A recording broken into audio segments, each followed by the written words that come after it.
Hi, I'm Katie Lin, a computer science student at Columbia University. This summer, I worked on the visualization of the multi-layered data from Link's MCF10A Dense Cube project. The Link's MCF10A Dense Cube project assesses changes in omic features, viability, and morphology over time after perturbation of MCF10A breast cancer cell line with these 8 small molecules applied in different concentrations. So the goal for this summer was to create an interactive visualization of the behavior of MCF10A in response to perturbation by 8 small molecules. The data sets we needed to include were cell growth rate, the GR metrics, the landmark 1000, referred to as L1000 assay, the P100 assay, and the global chromatin profiling, GCP assay. The GR metrics quantify drug sensitivity and resistance. The previous metrics, IC50, the half maximum inhibitory concentration, which is the concentration of drug at which the cell count is half the control, and Emax, the maximum effect, which is the fraction of viable cells at the highest drug concentration. These two metrics are highly sensitive to the number of cell divisions over the course of a response assay. The new method for parameterizing drug response is the normalized growth rate inhibition. It is based on the comparison of growth rates in the presence and absence of a drug. These metrics are independent of cell division and assay duration. The L1000 assay is a Luminex bead-based mRNA expression assay used to measure gene expression. Gene expression is highly correlated, so the number of measurements can be reduced to 978 landmark genes, which capture approximately 80% of the information for around 22,000 human genes. Then we use these landmark genes to infer the entire transcriptome. The P100 assay is a targeted mass spectrometry proteomics that includes a set of 96 phosphopeptide probes. Finally, the global chromatin profiling assay, GCP, is a mass spectrometry-based assay to identify and quantify post-translational modifications on histone proteins. With these 4 datasets, we developed the following visualization scheme. So this visualization allows for parallel analysis of the effect of each small molecule by examining the cell's growth rate and in relation to changes in gene and protein expression with gene set enrichment analysis. In addition, we've included a play button that animates the results with increased concentration.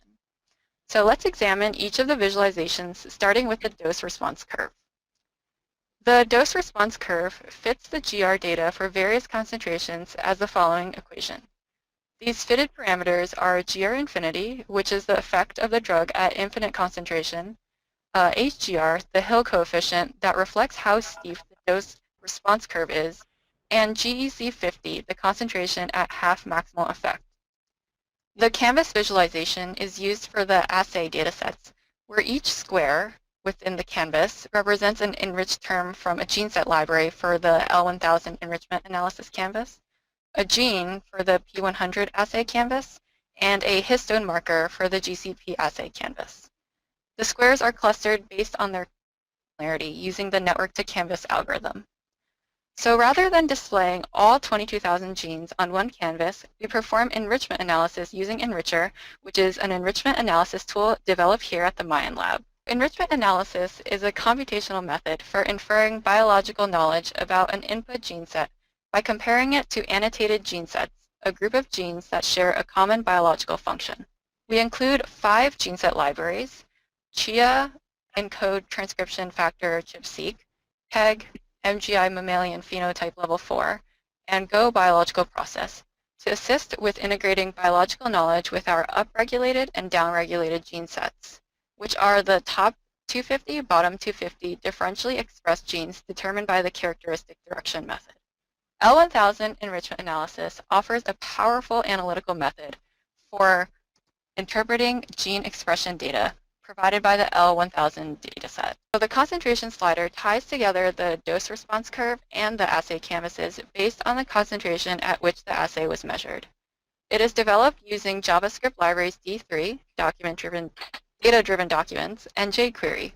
Pressing the play button animates the results to provide a quick overview of changes occurring in gene and protein expression. The use of this slider brings together all 4 datasets in a cohesive manner. Here's an example of how this visualization can assist with uncovering the biological functions of these drugs on the MCF10A cell line.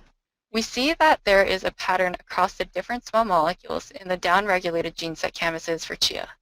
The enriched term for our FOXM1 gene is highlighted in most of the small molecules, so you can see that if you look at the bottom of the canvases across these drugs, you see that there's a portion that's highlighted.